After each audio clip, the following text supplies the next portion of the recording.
excited to discover new things this quarter. I really hope you all do. Okay? So without further ado, let's now begin our discussion for this day. So our topic for today will be about safety. So safety first. What do you mean by being safe or safety?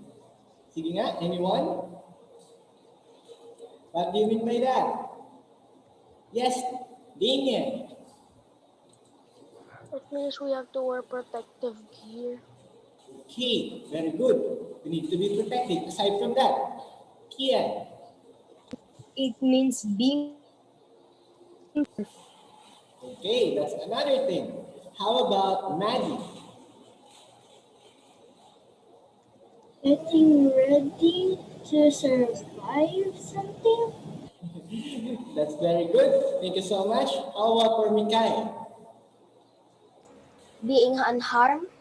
Okay, being unharmed or keeping yourself away from accident. That's very nice. Thank you for all your ideas about safety. So for today's class, here are our objectives. First is to demonstrate understanding of why observing safety rules is important, and also to recognize some safety rules that you need in order that you need to observe at home and outside your home. Okay? So let's begin our discussion. But before that pala, no, we need to do muna this activity. Okay? This activity is entitled Trust List. So I want you to get your notebook for us to do this activity. Okay? So I'll give you 1 minute para kuhanin yung notebook nyo.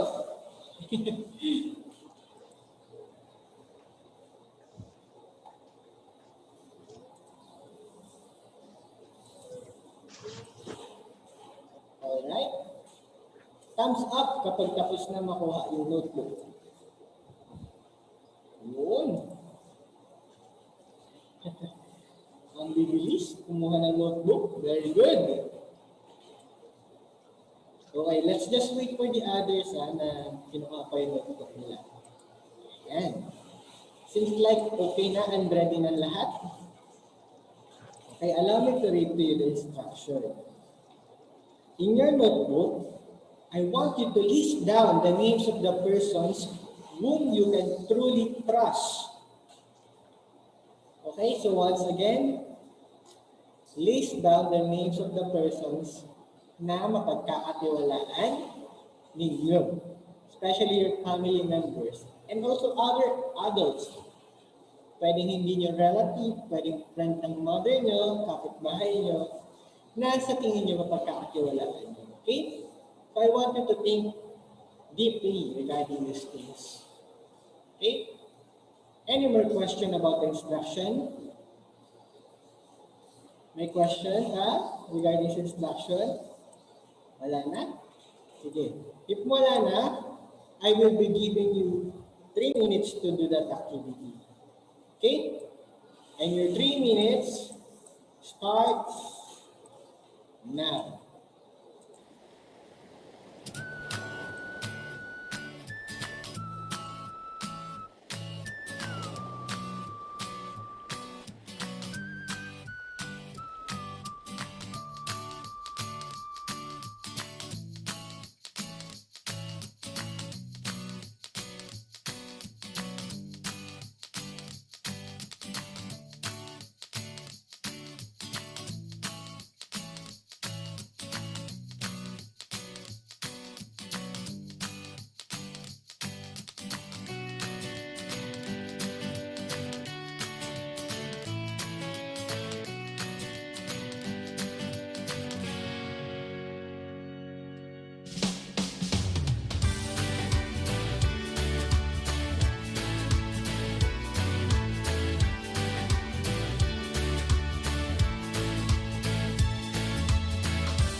Tell me whether you're done, huh? Alright, thank you for waiting the thumbs up. Last 1 minute.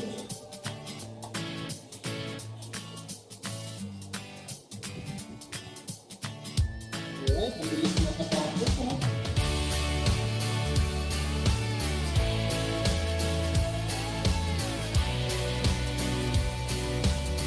Looking at the time, back on minute.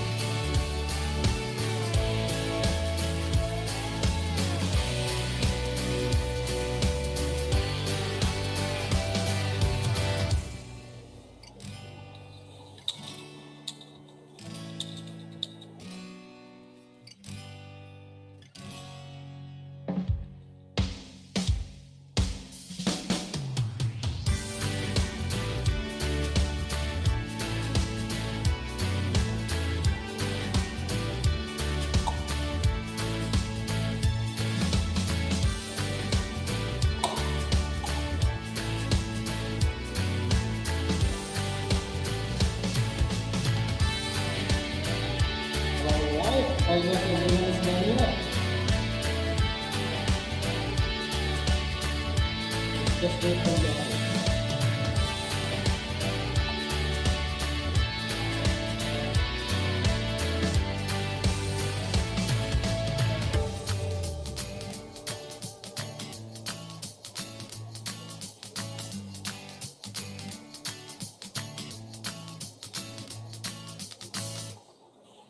Okay, so is everyone done? Okay. Jaden, do you have any questions? You're raising your hands. Okay. Okay. So, let's try to process the activity which we have done. I have here some questions. Maybe not regarding the activity, but then regarding your knowledge about your family. Okay? So let me read the first one. How well did you know your family members' information? Do you remember the family bingo activity which we have done last quarter? Who among you completed the family bingo? Sino sa inyo nakakompleto nun? Let me see. Sige nga, raise your hands. Wow! So almost all, nakompleto yun. That's nice, that's great. Okay? But then, the personal information which I'm referring here is not just your mother's favorite food, father's favorite sports. Hindi lang yun. Not just their age, their birthday, but rather, yung personal information which I refer here is their contact details, just like their cell phone number. Do you know that? Their email address. Alam niyo ba yun? And also, your house address. Alam niyo ba kung anong address ng bahay niyo? Baka mamaya, habang namamasyal kayo sa mall o kaya sa park, bigla kayong mawala at hindi niyo alam kung paano makakauwi. So it's very important for you to know those things. So again, aside from the things which we have filled in the family bingo, di ba? Like yun nga, yung mga favorite ng mother and father niyo, pangalan ng lolo at lola niyo, dapat alam niyo rin yung contact details nila. Just like their cell phone number, email address, and your home address. Understood? Okay. So, that's your task for today, ha? Dapat malaman nyo kung ano yung contact details ng parents mo. Why is it so important? Let's see as we answer the second question. What possible consequences could arise if you do not know your family members' personal information? Ano sa tingin niyo mangyayari kapag hindi niyo alam yung contact number or contact information ng parents niyo? Sige nga. What could possibly happen? Yes, Mikay? You cannot call them when you're lost. You cannot call them when you're lost, just like what I mentioned a while ago. Aside from being lost, you can also contact them in case there is an emergency. For example, I know some of you are staying at home alone. Meron ba dito? In some cases, there are students who are like that because their parents are working, right? So, ano mangyayari kung hindi mo alam yung contact information ng nanay mo or ng tatay mo and then biglang nagkasunog sa bahay mo? Ay, bigla ka may nabasag, hindi mo alam. So what would happen? No? They will not be, sige Kian, We cannot be in touch. yes, you cannot be in touch, they cannot be notified because hindi mo alam kung ano yung contact details nila. So again, that's very important. Okay? Napakaganda nga ngayon kasi meron na tayong tinatawag na messenger. Noong unang panahon, wala pang messenger, no? Mahirap na pa ma-contact yung parents mo, tsaka yung guardian mo. But then, ngayon, almost everyone na has data. So it's easier for us to communicate through messenger. Okay? So it's very important for us to know those information. Yung mga bagay na pinag-usapan natin last quarter about your family, it's important to know them because you need to know better your parents in order for you to express vividly your love for them. Mahirap yung magbibigay ka ng regalo para sa isang taong sinasabi mo mahal mo, pero hindi mo alam kung ano yung gusto niya. Tama? Ito namang personal information, it is important for us to be prepared in case there will be an emergency na hindi natin mapaghahandaan. Okay? So yung telephone number or cellphone number ng parents natin, kahit sila magpunta, importante alam natin yun at kabisado natin yun. Why? Because in case there would be an emergency at wala kang dalang ballpen, wala kang dalang cellphone, pwede kang makigamit ng cellphone ng ibang tao, maghiram. Pero dapat alam mo muna yung contact details ng parents mo. Kasi hindi naman pwedeng mag-magic yun. Halimbawa, you will just type mommy sa cellphone ng ibang tao. Eh, iba palang mommy yung matatawagan mo kapag ginawa mo yan. So, dapat alam mo yung contact number nila. So, madali lang naman yun. Ang dami yung mga na-memorize ng mga songs, mga TikTok, mga sayaw. So, it would be easier also to memorize those important numbers. Okay? So, again, that activity is related to our topic for this day, which is observing safety rules. Kapag sinabi natin safety rules, what is that about? Sige nga, what do we mean by that? Kanina, we try to unlock the word safety. Ngayon, dinagdagan lang natin ang other word. So, safety rules. What do you think is the meaning of that? What do we mean by that? Sige nga, anyone? Okay. Sige, Kian. Rules so that you don't get injured or anything. Very good, exactly.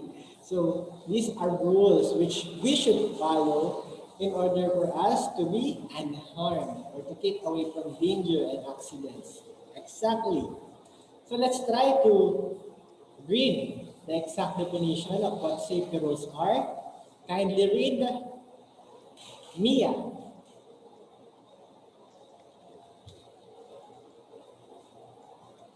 These are rules. These are rules meant to guard or protect you so you may live securely and in harmony with others. Okay, so Mia read the second part because yun nga, yung first part, yun na yung sinabi ni Kian kanina. Okay? So sabi dito, these are rules that are bound to follow to keep you free from all kinds of danger, accidents, injury, and harm. Have you ever experienced being in an accident? Meron na ba sa inyo ng aksidente? Yung nadapa, napatid, nadulas, sumemplang, nasubsob. Okay, so dahil tataas na kamay, ako din, experience ko na yun. So, di ba, masakit? Di ba, it really hurts. Sabi nga sa kanta. But then, there are some accidents na hindi natin maiiwasan. Pero dahil na masakit siya, ayaw natin siyang palaging maranasan. Meron ba sa inyo dito yung gusto laging madapa siya? Gusto laging madulas siya? Gusto laging maumpog siya? Of course, wala naman, di ba? Meron ba sa inyo gusto mabalian? Gusto mapunta yung ulo sa likod? Wala naman, di ba? That's why it's important for us to take note of these things and to discuss these things para alam natin kung paano mag-iwasan na mangyari sa atin. Okay? So again, these are rules meant to guide or protect you so that you may live securely and in harmony with others. Okay?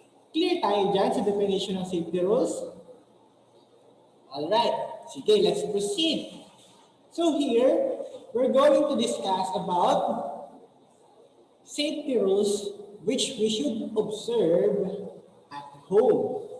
So sabi dyan, you are responsible for your safety. Remember, grade 3 students na kayo. Hindi na kayo under ng Division 1. Tama? Division 2 na kayo nakabilong.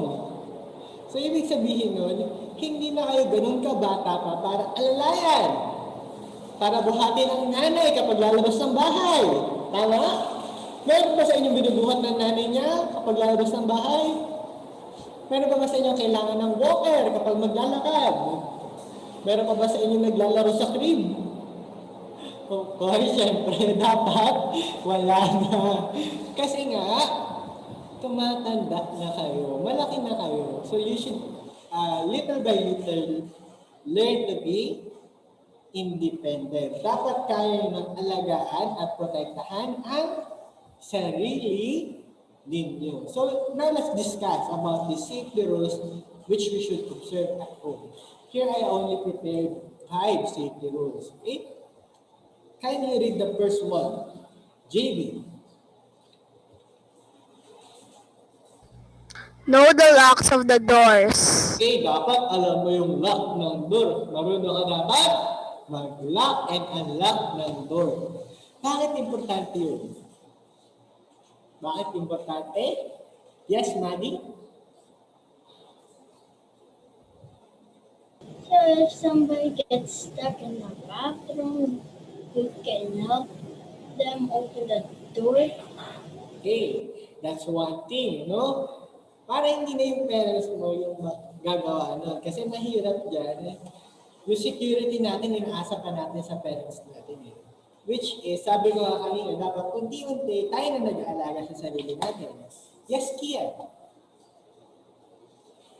So that a stranger cannot come into our house without our parents' permission. Exactly. So that a stranger could not come in easily in our house. Mamaya maiwan ng bukas yung pinto ninyo, no? Tapos ikaw lang mag-isa sa bahay, may pumasok na kidnapper, kumukuha ng mga cute na bata, no? Makuha ka! Dahil hindi mo nilak yung pintuan. That is related to the second one. Kindly read the second one, Kobe. Identify first the person knocking. Okay. Identify At the first. door before opening. Alright. So identify first the person knocking at the door before opening it. That's also very important. Kasi nga, baka mamaya, hindi nyo naman talaga kakilala yung kumakatok. No? So after locking the door, that comes next. Dapat kilalanin mo muna yung tao na pagbubuksan mo ng pinto. Kaya nga kapag nakalaki yung pinto, tapos may kumatok, namin natin, sino po yan? Sino pong hinahanap mo? Ayun. Pero kapag yung nanay niyo yung kumakatok at nabosesan niyo, huwag niyo nararamdaman, sino pong hinahanap ninyo? Baka pagpasok niya sa loob, hindi ka pa rin ang bata. Mapingot pa kayo, no? Okay. Basta it's important to identify first the person. Baka mamaya kasi kumakatok sa bahay niya tapos naligaw na pala ng bahay, no? Pinatuloy mo.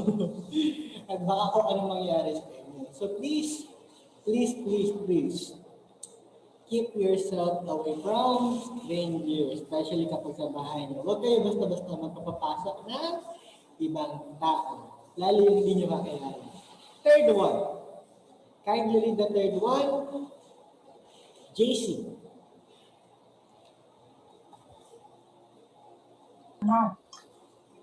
Do not reveal Reveal.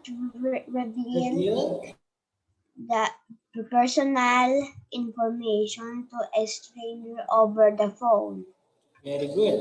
Do not reveal personal information to a stranger over the phone. Kasi baka mamaya, susobrahan tayo sa pakikipag-usap sa mga tao di natin kakilala.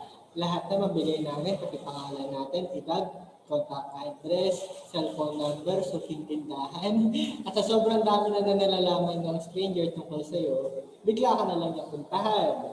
At baka may magawang masama, hindi lang sa'yo, kundi pati na rin sa family mo. So again, if you're doing this, kapag binibigay mo yung personal information mo sa ibang tao, especially to a stranger over the phone, you're putting your family at risk. Hindi lang yung sarili mo. Dahil hindi lang naman ikaw yung nakatira sa bahay nyo. Di ba? Okay. So it's very important to secure your personal information. And let's talk about the other way around. For example, ang tumatawag is emergency from the hospital. If you're giving information, especially those information na hindi mo naman galing kaalam, you might give the wrong information.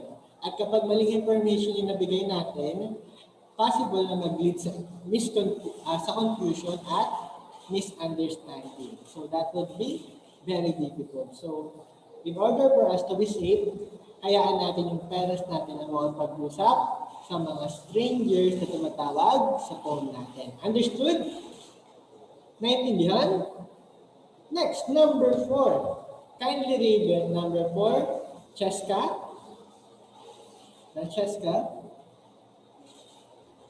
Know the important telephone contacts for emergency purposes.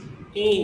So, na-discuss na natin kanina yan. Importante na alam natin yung contact number ng parents natin. Alright?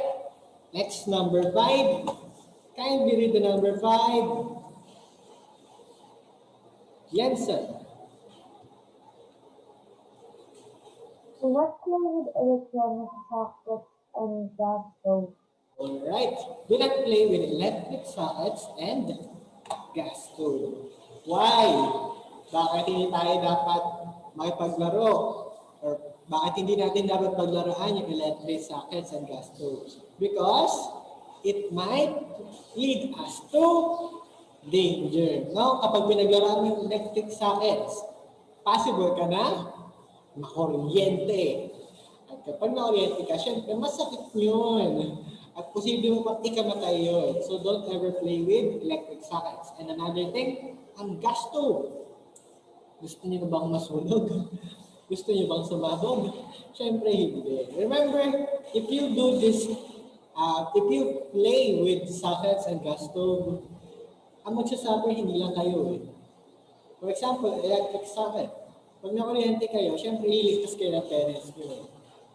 Syempre, kapag niligtas nila kayo, masasalin yung kuryente sa kanila. No? Masasaktan din sila. So, hindi lang ikaw masasaktan in order to save yourself.